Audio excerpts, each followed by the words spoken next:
Now the next step is the Tapmatic, and that's pretty advanced, and they've gotten to be pretty expensive. But as far as I'm concerned, they're the best way of tapping. And if you're doing a lot of knives, doing a lot of holes, it's usually really worth the money. So that's at the other end of the drill press bench. Let's wander on down there.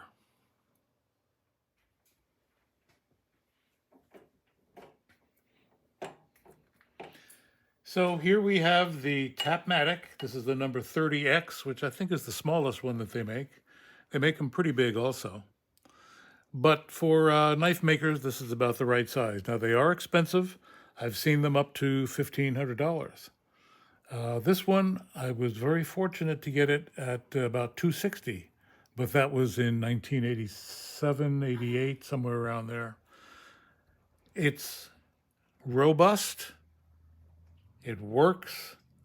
It's never failed me, even though I was stupid enough to take it apart once, a long time ago.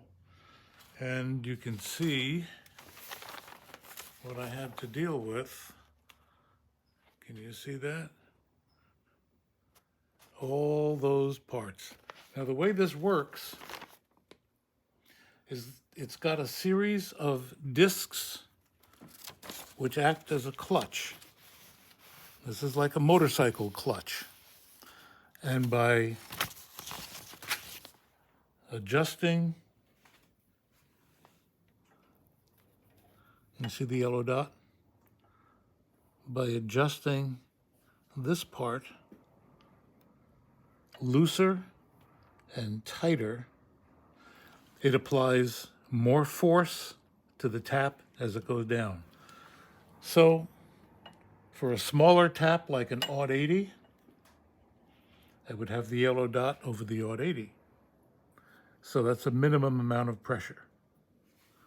When I get to the slightly larger tap, the 172, I'll move that yellow dot right over to the 172 number.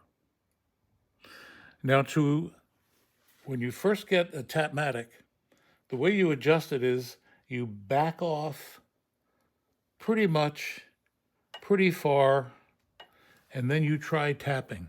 And you'll find that what happens is the tap just won't turn. It'll stop all by itself. So what you do is you increase the pressure on those discs and try it again. And then the tap will just begin to maybe cut a few threads and then stop. And then you increase the pressure a little bit and just kind of work your way up to where it's going to allow the tap to go all the way through without breaking. And that's where you mark it. Then you just mark here on a band like I have. So I'm using a 172 tap, and I'm going to put the mark right there, 172. The beauty about the Tapmatic is that not only does it tap and create screw threads going in, but when you flip the handle back, it unscrews and comes out. It's really a magnificent machine. And even though I've taken it apart and looked at the inside, and it took me 3 days to put it back together again, I still don't know exactly how it works. All I know is it does work, and it has worked since probably I think about 87 is when I was able to afford one.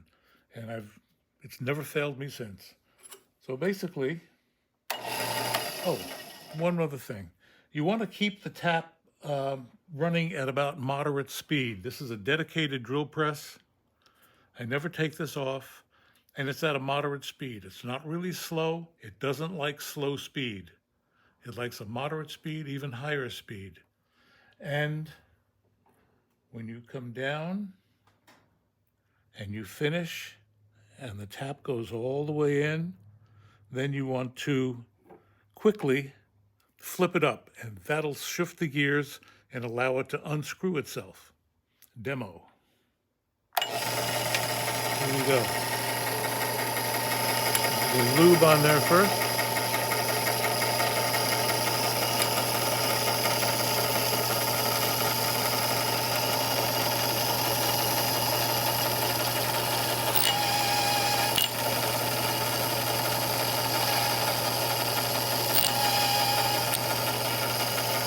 Notice I'm flipping the handle.